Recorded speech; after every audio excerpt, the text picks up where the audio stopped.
Welcome to the show.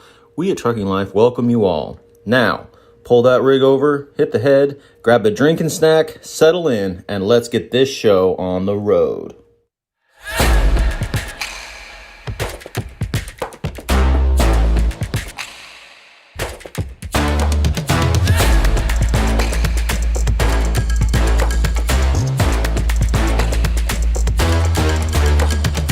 And now, your host.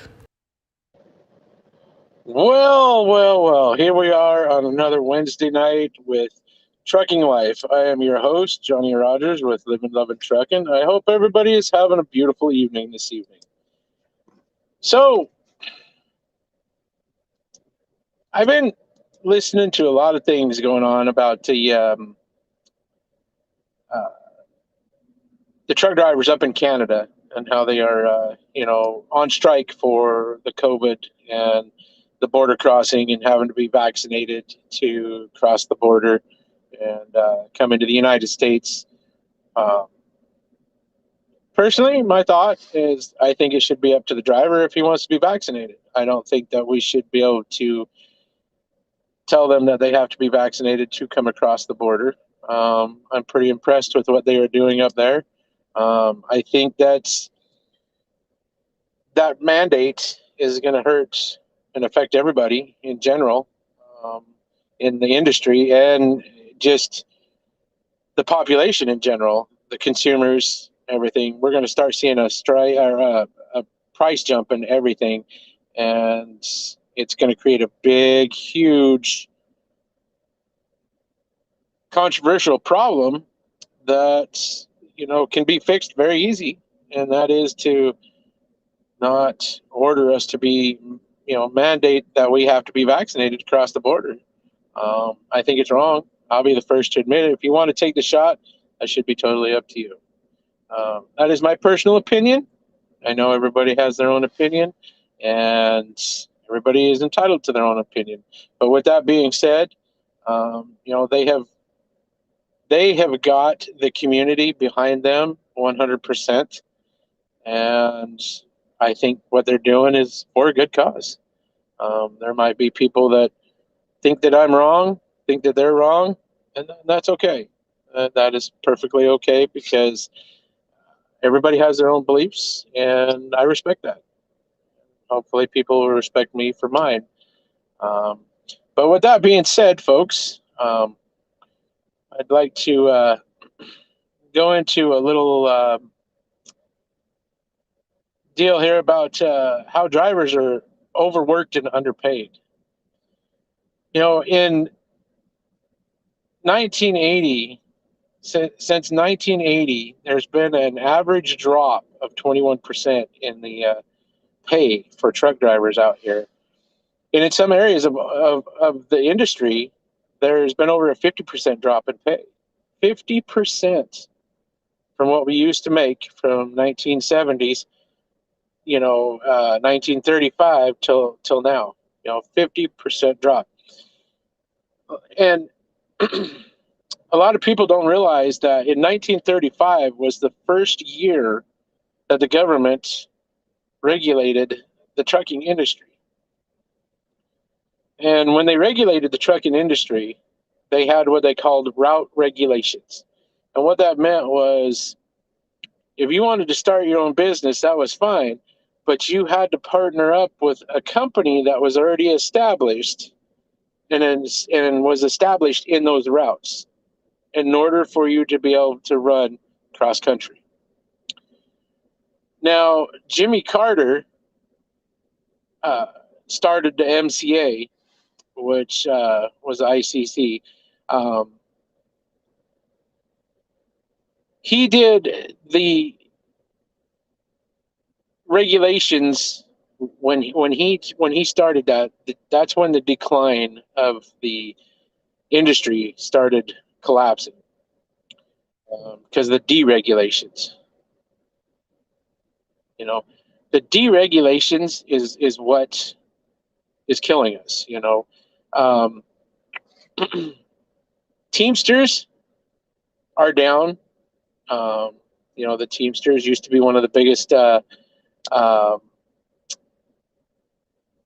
unions out there, and their decline is 200 some odd thousand people, million people, or something like that. I'm not quite sure what the number is there, but it's declined so bad that their pay is even decreased, just like ours, because of the regulations that they have put on us. Um, some of the regulations are good, some of the regulations are bad. Um, you need to really determine which regulations we really do need. I think having the ELD. Now, I'm not going to lie, I think that's a good thing. It keeps us all honest, and it does create a safer work history. But I also think that our pay needs to come up. We take our cost and we send it on to the consumers. Because we have to raise our cost to ship the product. So the shippers raise their cost, so that cost goes on to the consumers. So now you're paying the higher shipping cost, but us truck drivers are getting lower rates. So how does that concept work? Well, that concept works in regulations. And without regulations, then you go back to having to have what they call regulations. Route regulations kill you. So you're kind of in a catch-22 there. Um, the decline of wages, has been going on since 1980, and it's not just because of the trucking companies. Some people blame it on the trucking companies, some people blame it on the government. It's a little bit of both. It's both. Both of them are doing it. It's not just one of them. It's both of them. Um, you need to get the trucking industry and the regulations to come to an agreement somehow in order to make this, actually work like a well-oiled machine. We go up, pick up a freight, you go pick up a load. Now that load's brokered by one broker, and then he brokers it to another broker. So the first broker takes his cut off of it. Then the broker you get it from takes his cut off of it. So they give you what's left of that, which, is dirt cheap. So now an owner operator is making dirt cheap. Well, a company driver is the same way. They broker that load out and it goes to a company. Well, then that company takes their cut off of it. So now they, pay the driver 50 cents a mile, to start driving their truck. How is that? I just don't understand the concept of, having all these regulations and then complaining that, the consumer is paying too much for, the product. Well, if the consumer is paying too much, then that means that the shipper is charging too much.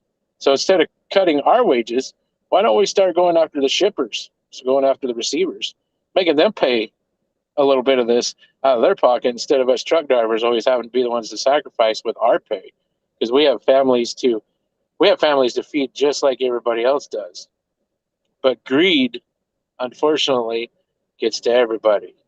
And when you're a broker or you're a big company and you're a big CEO of a company, what happens? You see the dollar sign. That's all you care about is the dollar sign. I think that some of the regulations are stupid.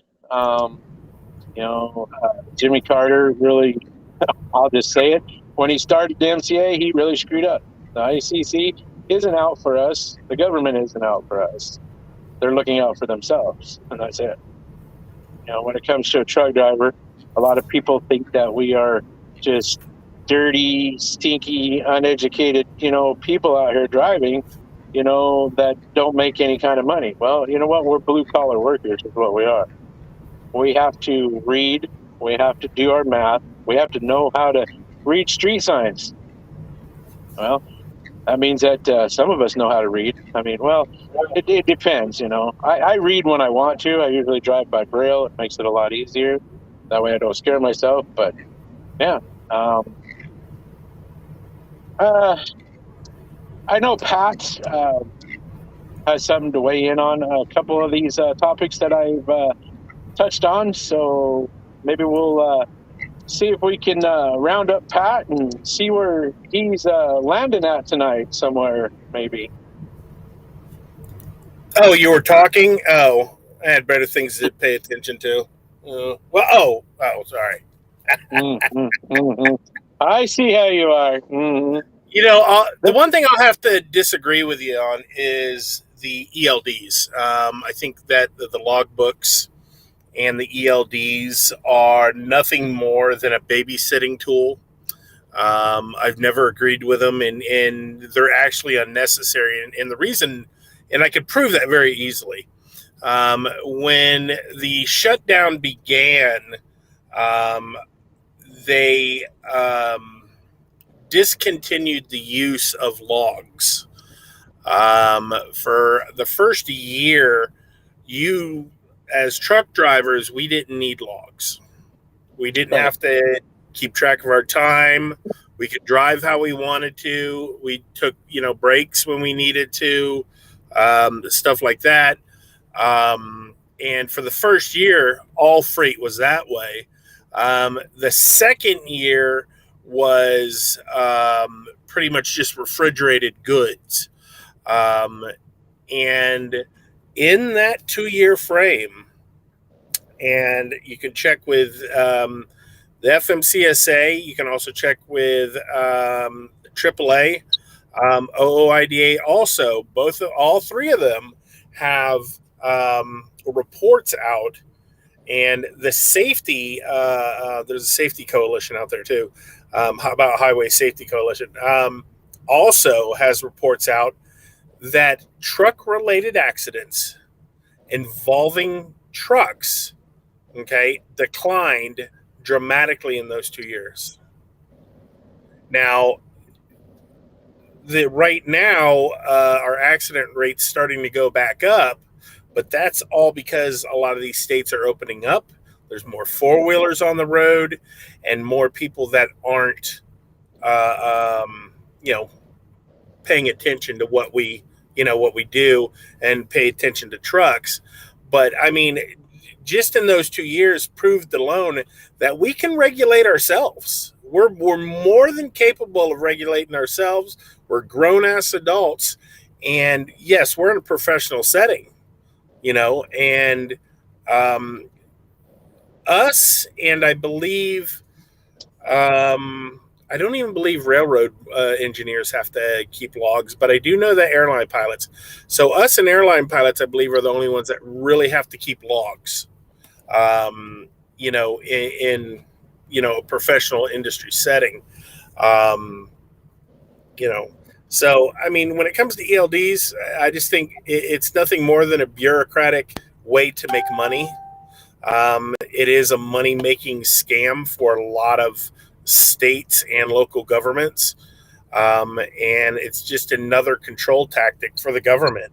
I mean, and we all know over the last 2 years, government loves control. They love to control us any way they can. So when it comes to that, I mean, yeah, some people say, yeah, it's a good way to keep your dispatchers and your bosses from overworking you. But when it really comes down to it, I mean, we overwork ourselves because we don't ever push back on these people, and they get away with a lot. That is actually, honestly, I think more dangerous because, example, you're up all day. Okay. You delivered, let's say the night before. Okay. And, you go to sleep, do your 10-hour break, you wake up, you find out what your next load is. Well, your next load's not picking up for another 10 hours, but then you got to run with it all night once you get loaded. But how many people can sleep 20 hours if they don't have COVID? But how many people can sleep more than a 10-hour break? And then stay up all day, and then it's not feasible.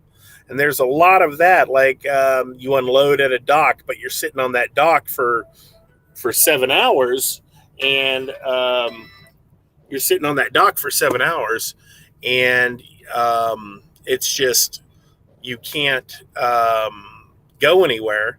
and then they're expecting you to get to your next customer, but your time's out. So I mean, it's and then your company wants to give you a fine or punish you, or DOT pulls you over when you're on the way to a truck stop or something like that. So I mean, it's pretty much a money making scam. I've never really liked it. So, and like I said, the last 2 years we've been able to prove that we don't need it. Well, bus drivers actually, coach bus drivers do have to keep a log. So do Right. Engineers for railroad. Yeah, they have to keep a log too. They both do keep a log along with the airline pilots.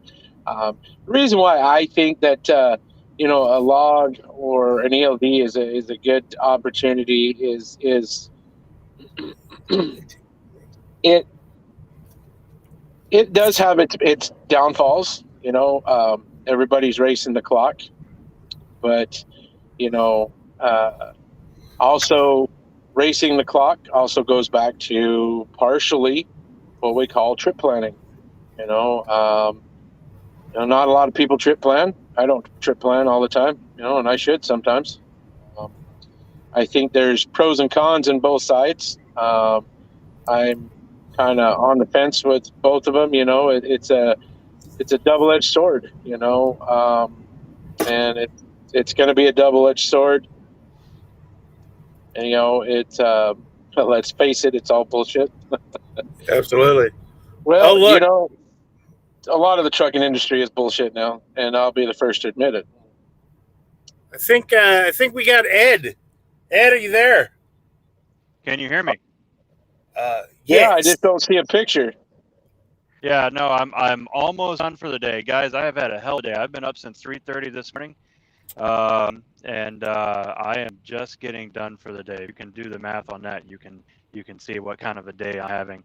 But yeah, no, I've been listening in on the conversation. I don't know if we're ready to start our next topic of conversation. If y'all wanted my opinion on ELDs or anything else. Well, if you got something to weigh in, yeah. Yeah, weigh in. If you got something to weigh in on it, brother. Sure. So my opinion on ELDs is that I believe that we as an industry had an opportunity to regulate ourselves. Like Pat said, those first couple of years when we didn't have a logging mandate. And I don't know how much noise you guys are getting as I'm backing into my parking spot here. But anyway. No, you're doing good, Ed. So, all right, great. So my thing is that we can't forget about all people that needlessly died as a result of drivers. I have full faith and confidence that Pat can manage himself, that he's fully aware of being able to tell a company, go screw yourself whenever he's too tired to drive. A company is trying to tell him, well, you need to drive anyway. We have to remember the days of drivers falling asleep behind the wheel because they've been up for 20 plus hours at least, driving down the road, doing all sorts of different illicit drugs that aren't exactly good for your health, such as speed or cocaine, just to try and give yourself enough energy to be able to stay awake. Also to talk about caffeine addictions and things of that nature. No, I've got enough old school trucking friends, and they've told me enough horror stories about the way things were before, for me to know, for me to be like, yeah, I wouldn't have made it as a truck driver because I like my sleep. I remember when I first got started, before I had my before I got my stamina up, I wasn't used to driving all day every day. I would have hours left to drive, and my dispatcher would see that I had hours left to drive, and I didn't want to drive. I wanted to go to bed. I was tired, but he was like, "Oh, but you've got an extra 2 hours left on your clock. Why don't you further down the road? Why aren't you driving?" And it's that level of micromanagement right there that really sucks for a lot of new drivers. All right, there we go. All right, I'm done with the truck. I do agree with that, Ed. That is very true. I mean, we could regulate ourselves, but back in the day when I started out back in the day, I remember those days of pushing myself. I personally have fell asleep at the wheel. I know what it feels like, and it's a scary feeling. because I pushed too hard. I pushed and pushed, pushed. And so that's why I'm on the fence, about whether they're good, whether they're bad. Some of us can regulate ourselves, but there are those that just don't know how to. And personally, with the ELD, I think that gives the driver a little bit more of a way to stand up to his dispatcher or the receiver or the shipper. But these hours of pushing also don't only just fall back on the dispatcher, but it falls back on the receivers and the shippers. The shippers, will tell you, well, yeah, this has got to be there at such and such a date, and the receiver will say, we need it by this time. Well, then by the time you go get it, it's been sitting there for 2 weeks. Nobody's picked it up, and it was supposed to ship 2 weeks ago. Now you got a load. Yeah. Now you got a load that is, 2 weeks behind schedule. So now they're telling you, you have to get it there. Well, that is up to the driver. Okay, well, if you want to put a load on my truck and tell me that it's hot, once it hits my truck, it ain't hot anymore. Sorry. Nope, it ain't a hot load. It's whatever temperature I am. Right. It's going to get there in a safe manner. And that's how I do it. If I'm tired, I stop. In the middle of the day, if I've been driving for 6 hours and I get tired, I pull over, take a nap. I don't care. Because my life is just as important as everybody else's lives, and everybody else's life is just as important as mine. My ELD, if it wasn't for that, I would, who knows how hard I'd be running. I'm old school. I'm used to running. That ELD has actually kind of taught me and showed me how to calm down, how to slow down. I've had to learn how to slow down. So I'm there's good things about it and there's bad things about it. For me, it's helped me slow down. It's helped me kind of smell the roses for a change. That's where I stand with that one. Yeah. I do want to add one more thing. I do prefer electronic logs over paper logs just because of the fact that I hate sitting there with my little stupid ruler and my pen and drawing all lines and this, that, and the other. I'm a compliant driver. I'm not out here trying to, fudge the logs or, go further down the road than whatever I'm supposed to or whatever. And I just really like being able to just press the button and go. Or, not even really have to press the button. You could just start driving on a lot of these electronic logs. It'll just start recording your drive time. So it's really convenient for me. Safe. Yeah, there's nothing wrong with being safe like that. If you want to be compliant, hey, that's great. There's nothing wrong with that. That's following the rules, following the law. I used to be illegal. I know Pat used to run like that. Pat can't tell me that he didn't run past his logbook. Big Brother is watching. I really don't appreciate that kind of crap. Okay, you're selling me down the river. Yeah. Oh, he's snitching. Heck. I used to fly faster than my logbook could write. I ain't afraid to admit it. Hey, Johnny, let's take a quick commercial break, and maybe we'll be back in 2 and 2, from what I'm told. 2 and 2? Are you tired of overpaying the IRS year after year? Let me find you every possible legal deduction to reduce your tax liability. Specializing in over-the-road drivers, owner-operators, and their families, I can help you. We have a free mobile app and same-day cash advances available. Contact me, Sarah Darling, at 903-932-8249 or email sarah.darling@lgmfinancialconsulting.com. We are an authorized IRS e-filer.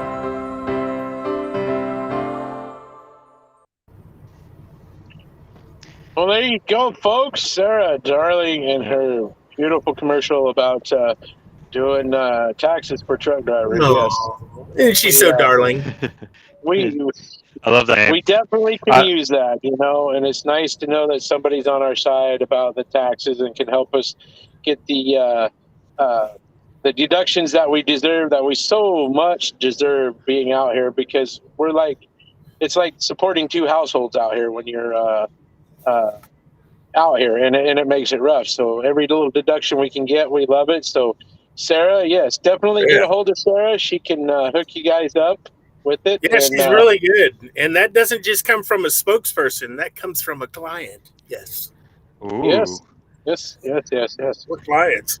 Yep, we are both clients of Sarah Darling, and she does an excellent job. So for those who are listening and watching, look her up. She can definitely help you out, guys. Yes, definitely hit All her right. up about the taxes. Well, Johnny Rogers, I want to go back and touch on something real quick. I mean, I didn't get to come in when you were talking about, COVID and, Yes, what you was have a going on. receding hairline. You don't have to touch Yeah, it. yeah. You already know Well, it's what there. kind of crap is that? Listen.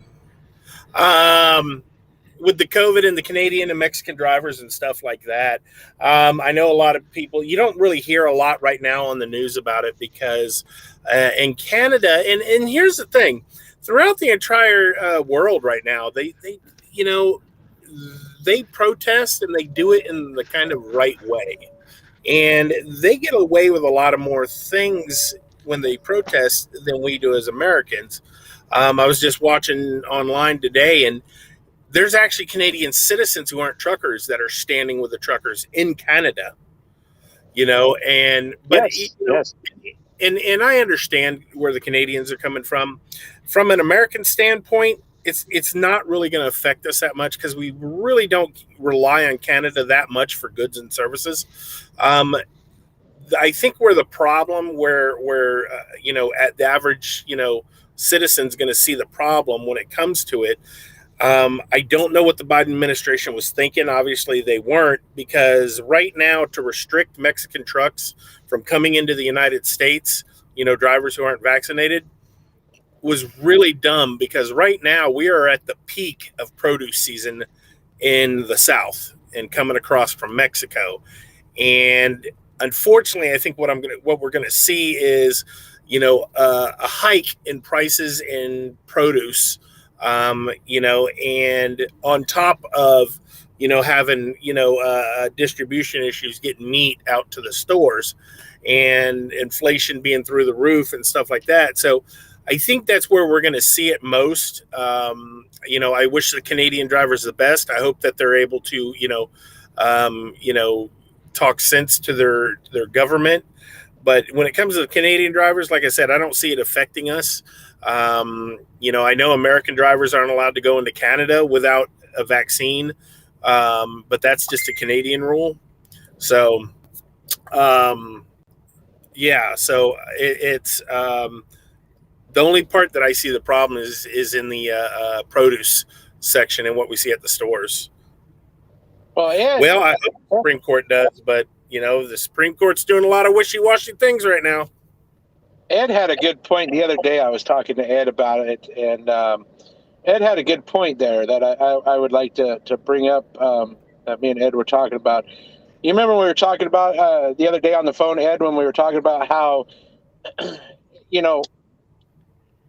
we're going to get American drivers that are going to start realizing that they can go up to the border and pick up a trailer that's been cross-docked and start charging an arm and a leg for bringing that from the border down. So what happens there? So that driver goes up there, charges an arm and a leg, or that trucking company charges an arm and a leg for that driver to go up there, pick up that cross dock. Well, now where does that price go that company just jacked it up to? Now that price goes to the consumer. Now the consumer is paying an even higher price for that product because that company, and I'm not saying that, it's a good thing or a bad thing, but they took advantage of the Canadians not being able to come across. So now they're going up and cross-docking. Now they're raising the price up. Now we're all having to pay a higher price for the same thing that we could be paying a lower price for, because now, we're having to cross-dock it because nobody can come across the border. So now the consumers are actually paying more. So in return, that actually is going to affect us in the United States, because now the stuff that does come out of Canada is just going to cost us that much more to get it over to the stores. And that's kind of what we talked about the other day, Ed. Yeah, that was part of it. One thing I do want to add along those lines, though, is that I will always support if there's ever a situation where a driver can make a landfall, like a windfall, and being able to make more money for himself to be able to support him and his family and his business, and I'm all for it. You know, if any of our listeners are vaxxed and in compliance with the vaccine mandate, and you've got your passport and you're in a position where you can head to that border and start hauling some Canadian freight, I'd say right about now is probably a good time to do it. Might as well go ahead and make hay while the sun is shining. Am I right, guys? Yeah, I mean, but I look at it this way. I mean, I stopped going into Canada back in 2011 because honestly, I mean, I think their fines are a lot higher if you're caught going over the speed limit, even by 1 mile an hour. You know, and yeah, I'm sorry. Yeah, a kilometer an hour. Yeah, Kilometers. what is that, like 1.3 miles an hour? I don't know what it is, 0.6. but yeah. Well, sorry, Pat. Go ahead. Yeah, and it's just too much of a hassle. You know, trying to find trucks. They don't have truck stops, you know, as you know, plentiful as we do down here.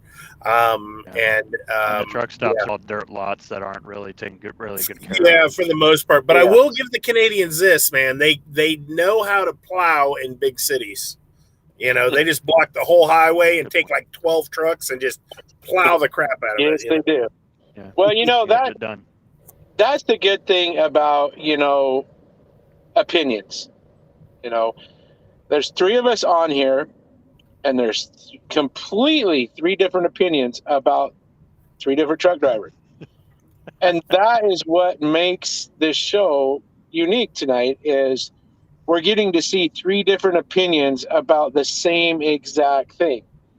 And that's what opinions and being able to decide for yourself is all about.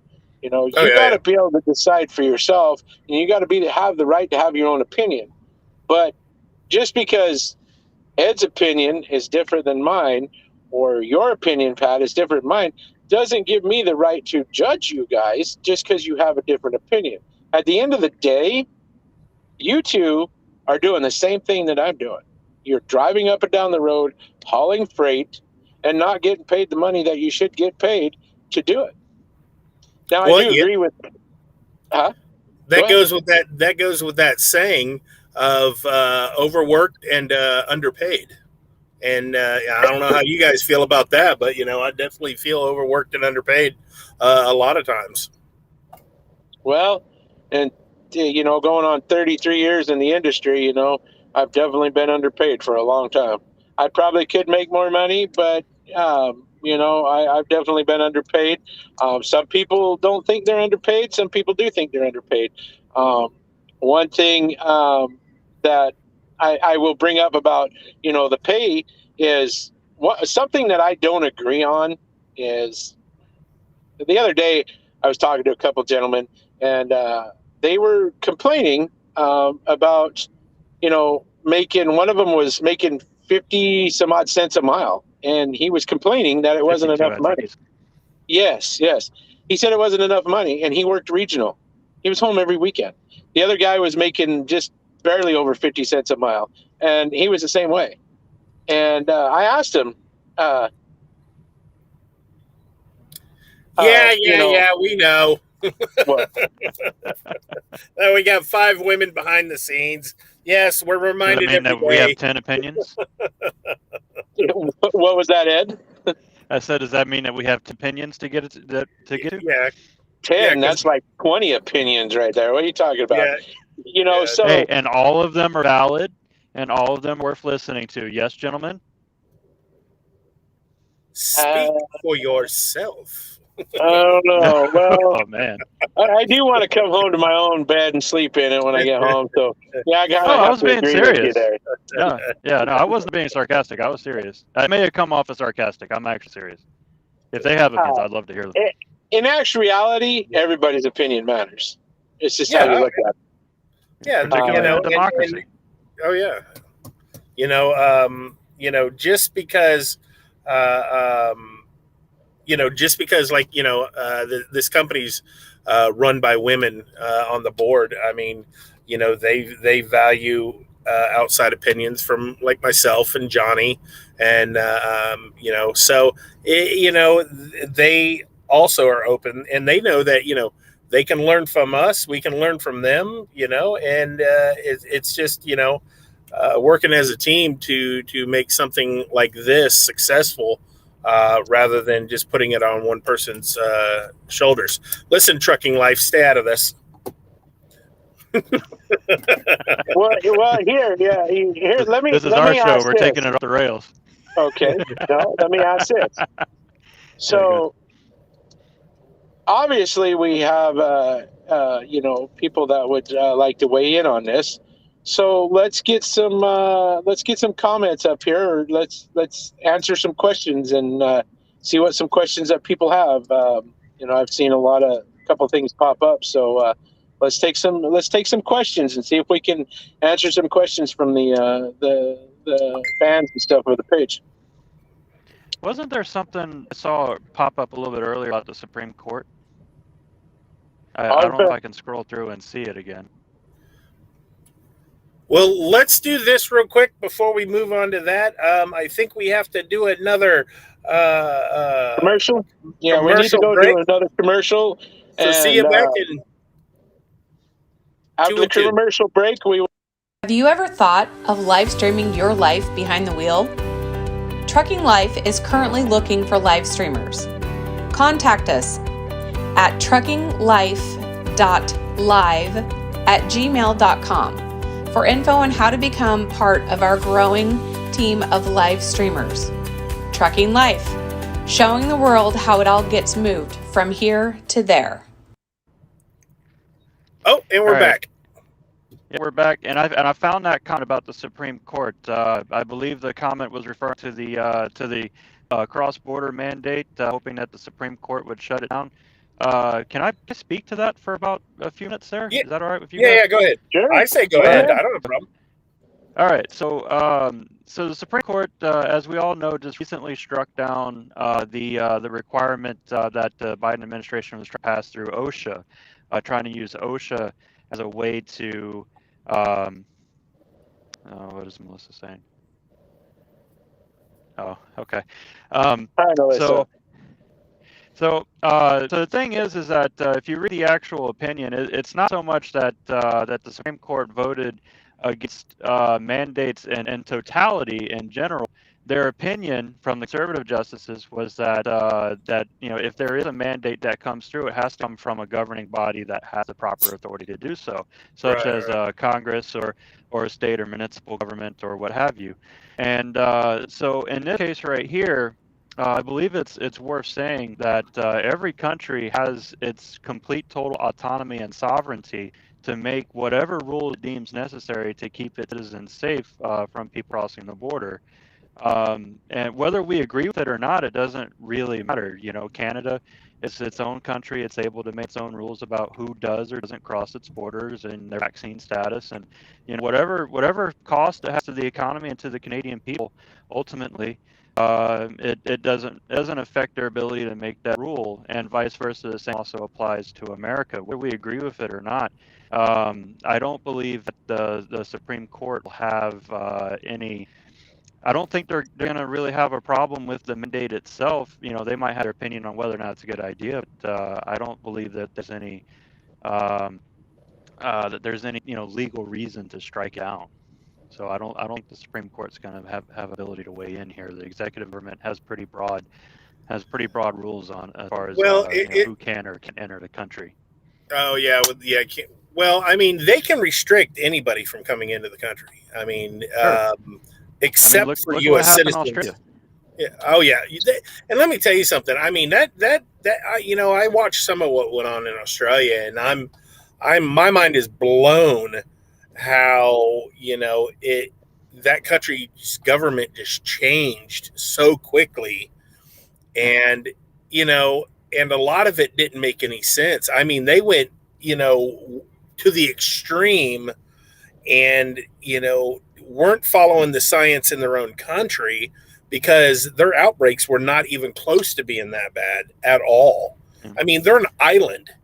I mean, they're an island nation. They're very paranoid about people bringing in, foreign things that might, affect them in a detrimental sense, well, whether and it the be whole thing virus about it or was entry into Australia at the time when Omicron came out, and blossomed over there.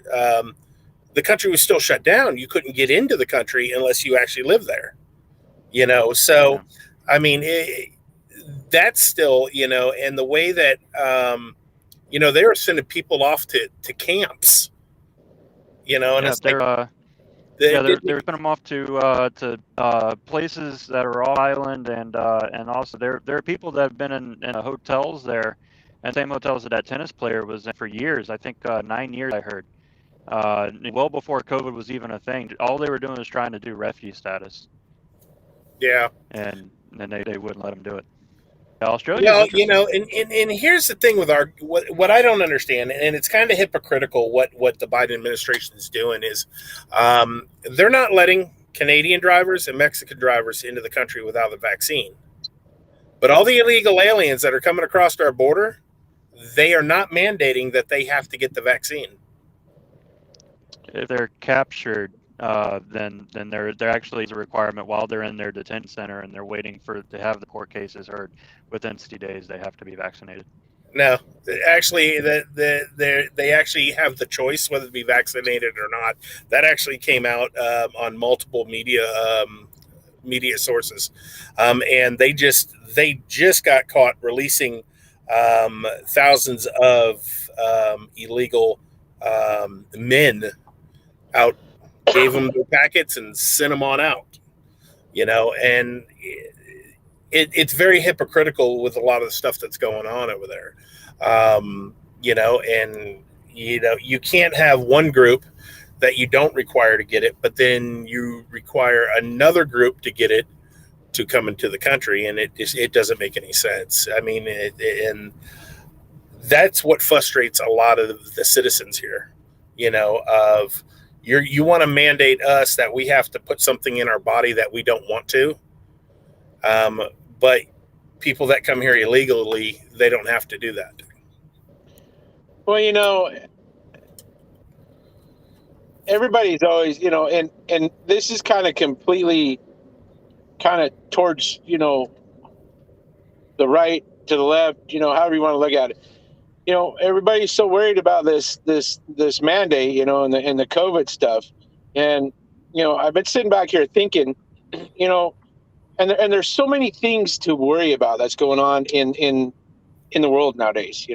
Not only what's affecting us with the COVID, and affecting the world with COVID, but look at Tonga Island. Nobody's heard really anybody from there since that volcano in the ocean exploded. What's going on with those people? They're human beings just like we are. So I sit back and I think about all. A lot of times I think about all this stuff that's going on, and I think that sometimes people get so self-centered on one deal that they forget about how many people, how many lives are really out there, and what is affecting everybody. Is it just COVID, or is it having the volcano blow up, and losing all communication on the island that you live in Tonga, and families over in the United States, that might have COVID, but can't get a hold of their family member over in Tonga Island, or something like that. How do those people feel? Sometimes we get so carried away in one thing or get so worked up over one thing, we forget about the big story. We live in a big, huge world, and everybody's affected by something, some way, somehow. Humanity is, sometimes we need to just take a step back and just think about humanity itself. You know what I mean, guys? I mean, in a way, yeah. I mean, and I understand where you're coming from, but people are, especially in this country and around the world, I mean, in general, and it's natural. Just people in general, they can't be worrying about what's going on with somebody else when their own lives are in turmoil. And it goes against the biggest thing is the government's telling people what they need to put in their body. Well, I mean, people don't want to be told what to do. and there were people have rights, and I think that's the biggest thing. They feel like their rights are being trampled upon, um, and um, and just like in our industry, all because the government wants more control, but they want to do it in the name of safety. Well, that's what happened to us. Look, we've been overregulated, and every time the government wants to put a new regulation on us, they hide behind that word safety. But it's a false sense of safety.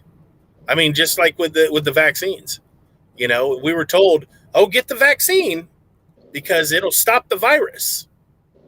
But at the beginning, if you were told these vaccines, aren't going to stop any virus, and you're still going to be able to get it, you're still going to be able to spread it, you were called a Trumper, you were called a conspiracy theorist, you were called, a crazy person. And now they're starting to come out, and these experts that were saying, "Oh, it's going to end the virus," are now saying, "Okay, well, maybe we were wrong."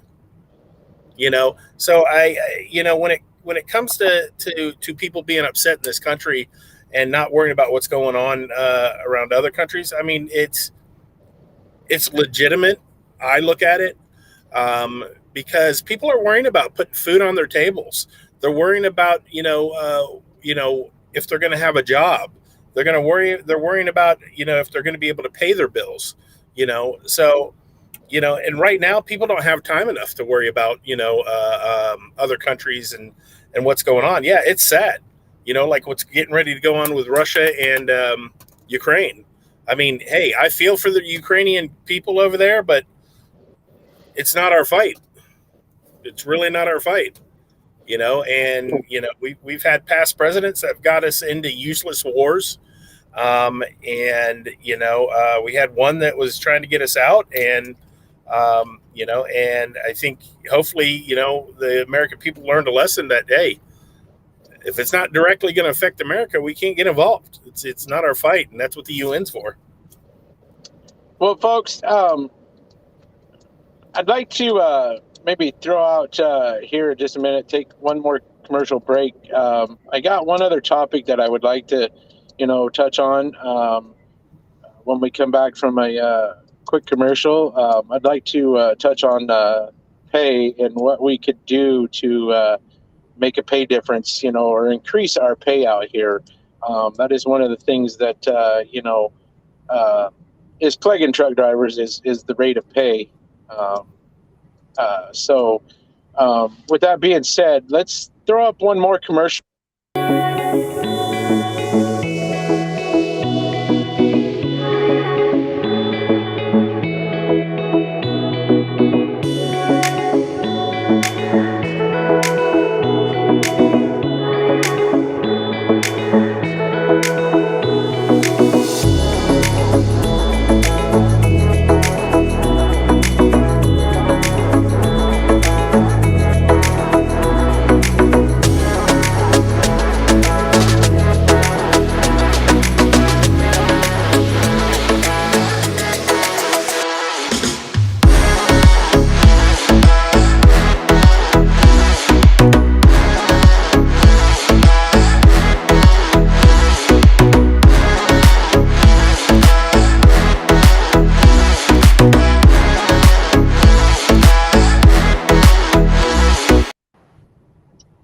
Hey, we're back.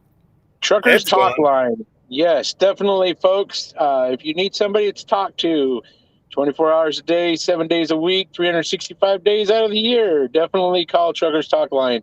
They will be more than glad to talk to you and just sit and listen when those times and needs and when you just need somebody to listen to or you just want to talk. It's a really cool concept. And yeah. Or if it's late in the morning, go ahead and call Johnny. I'll post his phone number later. Call him 2 a.m. I'm about to say that's how I use Johnny. He's my new little buddy. I'm 2 a.m. calling him at 2 o'clock in the morning. What's your number again, Johnny? Yeah, that's how you're going to use me again, Ed? You're going to use me and abuse me now, huh? Right. Heck. When we get in that next show, or next topic, I just want to say real quick that we are the the original Wednesday night midweek show. And I will say, we're often imitated, but never duplicated. I just had to put that in there. One of a kind and always will be one of a kind. So let me ask you, okay? I'm going to get this perspective from you too. Looks like we have a question. Well, let me touch on the subject real quick here.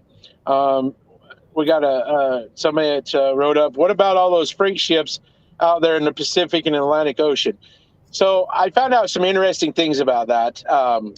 The ports of California down in Long Beach, they were never open 24 hours a day, 7 days a week. And the Houston port, the port over in Miami, the port in Long Beach, the port, they were all open 24 hours a day, 7 days a week. So really a lot of the problem is over there in California, over there in Long Beach, is that port just opened up not too long ago for 24 hours a day, 7 days a week. And shit stirred. I don't give a crap if I shit stir the pot. It's all right. So that's the biggest problem. Yep. That's the biggest problem with that is, the ports and all the regulations that California has put on the truck drivers. In California, you can't be an owner-operator, independent owner-operator anymore. You actually have to be part of a big company and be classified as a company driver in order to have a truck in California. But with that being said, folks, I'd like to go over here. We can go to that real quick, but I'm going to give you an update on that. A lot of majority of those trucks are freighters that were sitting in Oakland and off the coast of California and New York actually were diverted to Jacksonville, Houston, and Miami. So, yes, they were. yeah. So so if you see it on there, there's not that many sitting in that port or off the coast. So I think I'll start out with this question for Ed, since he wants to use and abuse me now. So you being the newest one out here, Ed, and the newest one to truck driving. Fresh meat. Almost 10 years, man. Oh, you're a baby. Not that bad. You're a baby. I got more experience in my pinky finger backing up than you got in going forward, okay? Oh, I'm glad you said pinky finger. Mine's better. Thought he was going somewhere else with that. What is your opinion on two things? Drivers' wages, and how do you weigh in on the fact that they're talking about letting 17, 18, and 19-year-old drivers run cross country in a big truck with a trainer? What is your outtake on both of those? All right, so first, wages. I'll try to do this as quickly as I can. So if depending on which economist you talk to, we're basically living under something that, and we've been doing it since like the late 70s, early 80s, living under something called the Great Stagnation, right? Where since World War II, America as a country has just risen. Every line, every graph, there's a couple of dips here and there, but everything as far as GDP, worker productivity, hours worked, average worker education level, by every conceivable metric, American workers have gotten better. American companies have been better off, as we are today, we're never made more money, right? The problem was that a lot of that money had been diverted, not into the pocketbooks of the workers, but to we all know where it went, right? So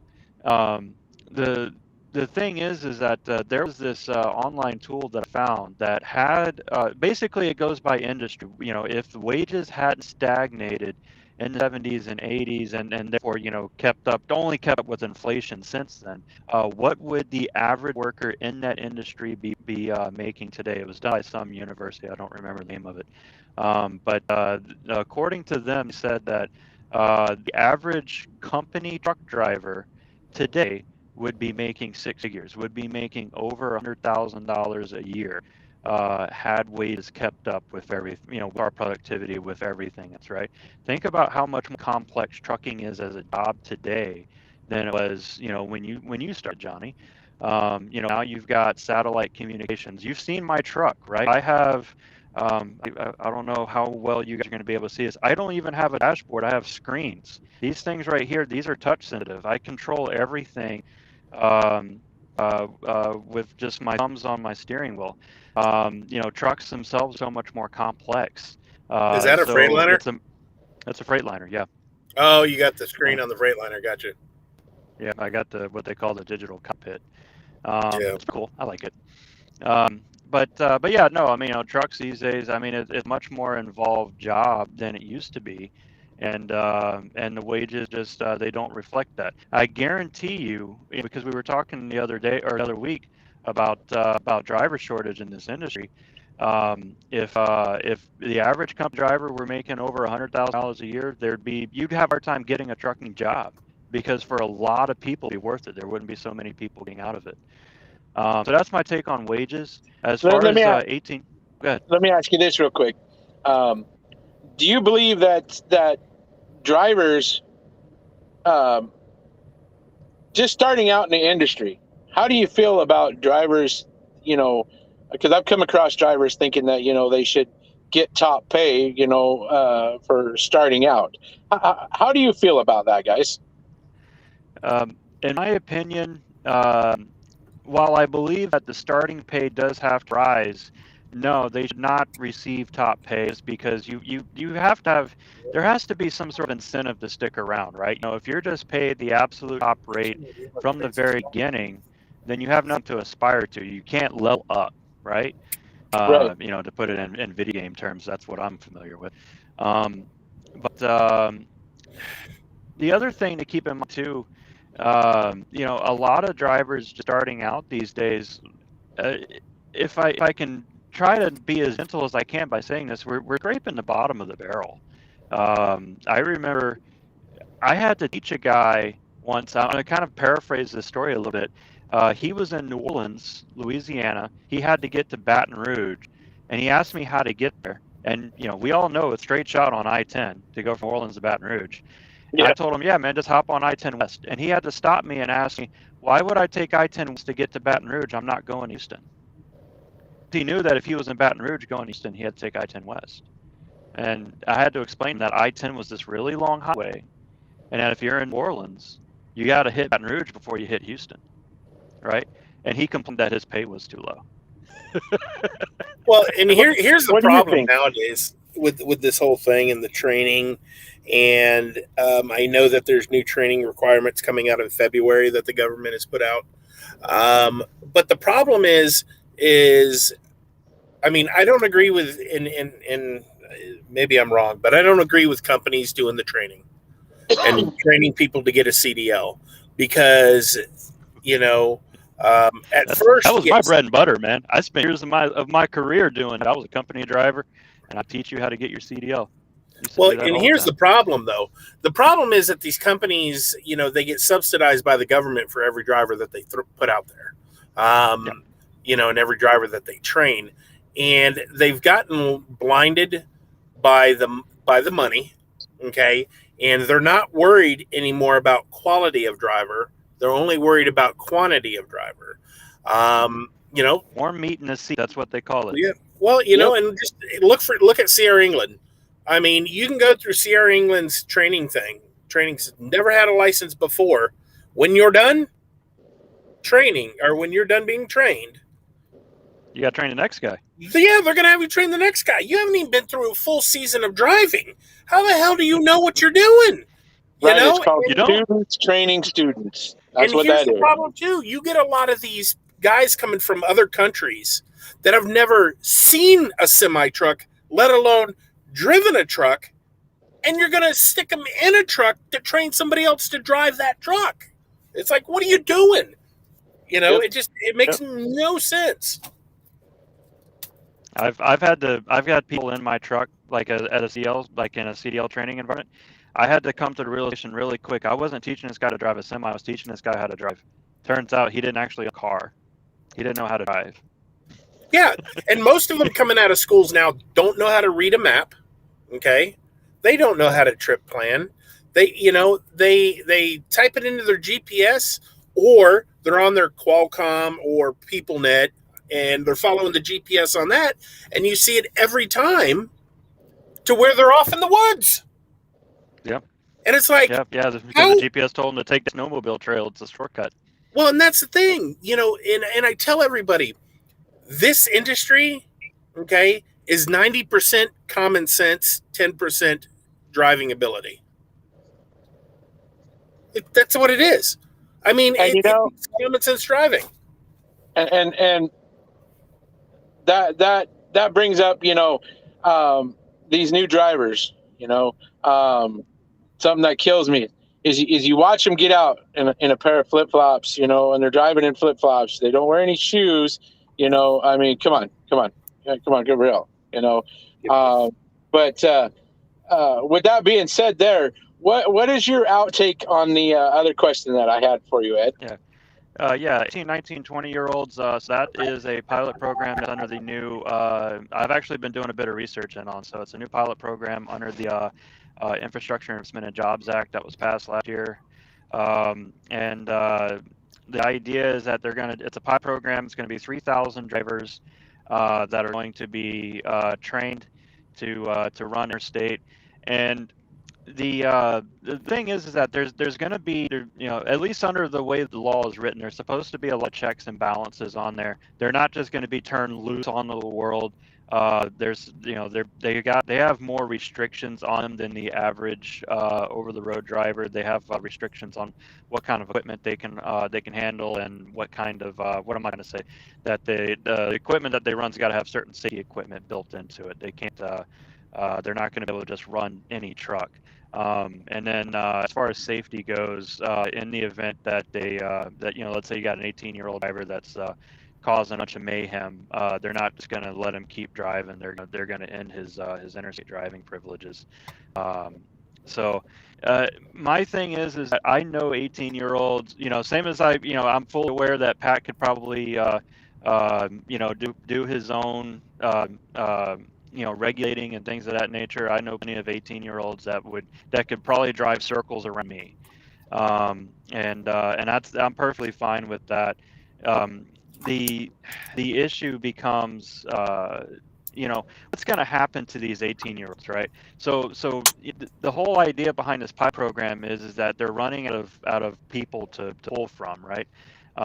They've underpaid us for so long that now there's just not enough people that are willing to put up with it, right? So now they're trying to create a new pool of drivers to pull from. And so what's going to happen is 18-year-olds are going to go to, like Pat said, they're going to go to CR England, to, all these major meat grinder companies, and they're going to be treated, poor. They're going to be underpaid, and whenever things go wrong, it's going to be their fault, right? And I don't think that's fair to them. And I think the whole thing is sad, and I don't agree with it. And I wish they wouldn't do it. And I feel really bad for the young ones that are going to be a part of that pilot program. Yeah, I think they're going to have a good time.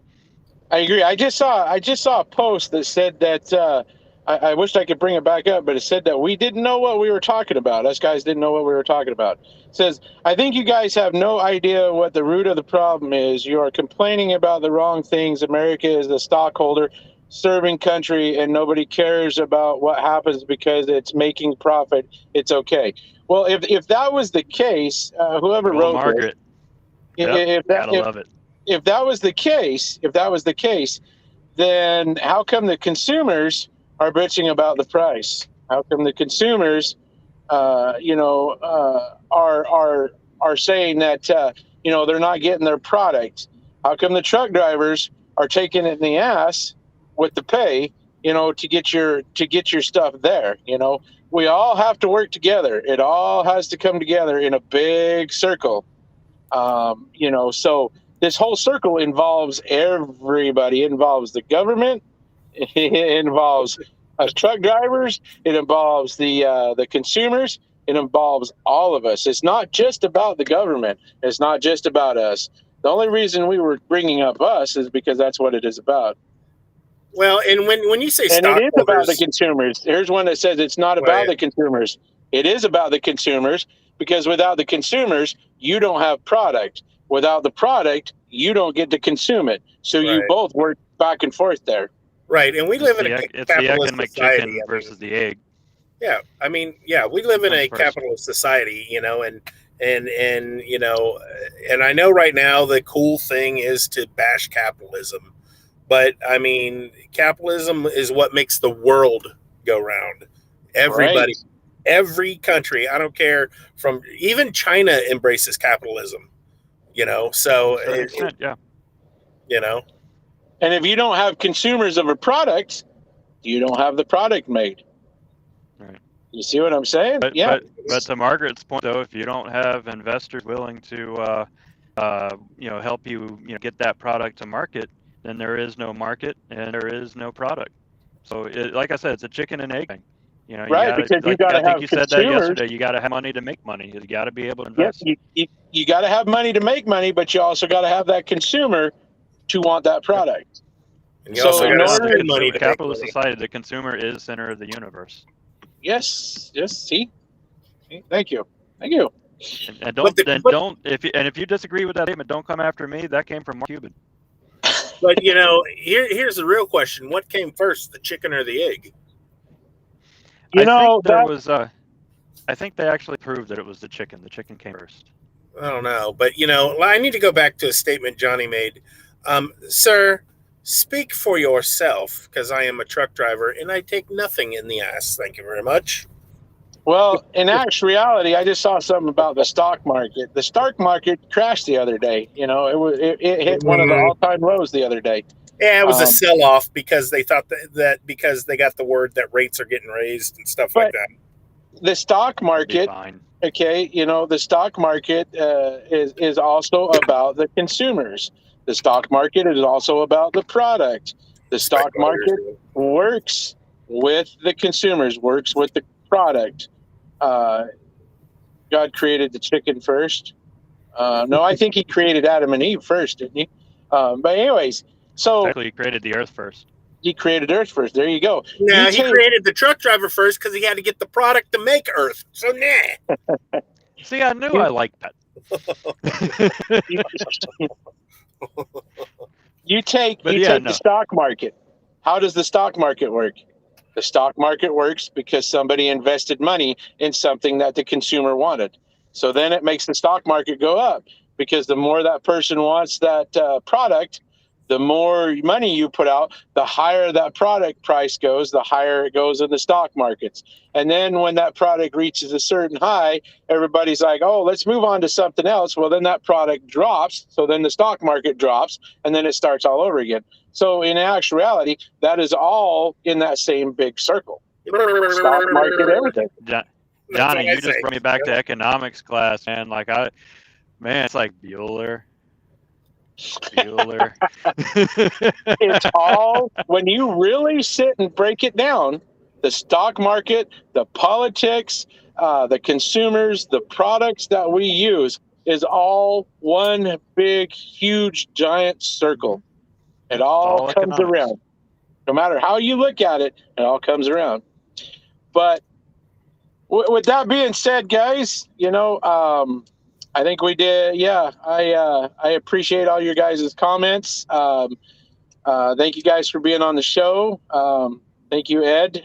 Thank you, Pat. We really appreciate it. Now you're scaring me, Pat. I thought I'm that was in voguing. vogue for I'm a minute there. voguing. You need to get with the hipness. Voguing. Oh my gosh, Ed, Pat's voguing. He is beautiful. Jesus. We're in trouble now, Ed. We're in trouble. And then Ed's blowing kisses. Oh my God. Whoo. Oh man, let me tell you something. Well, again, before we get out of here, everybody, Wednesday night, the original midweek show. Again, we're often imitated, but never duplicated. Yes. And we can't forget Sunday brunch.